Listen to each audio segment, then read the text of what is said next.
কে রে তুই?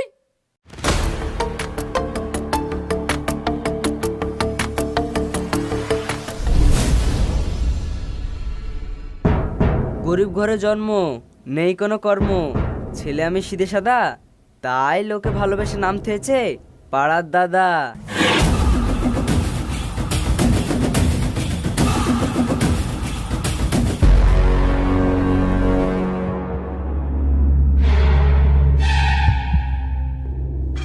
ও, তাহলে তো তোর ব্যবস্থা আগে করতে হয়। এই মার ওকে।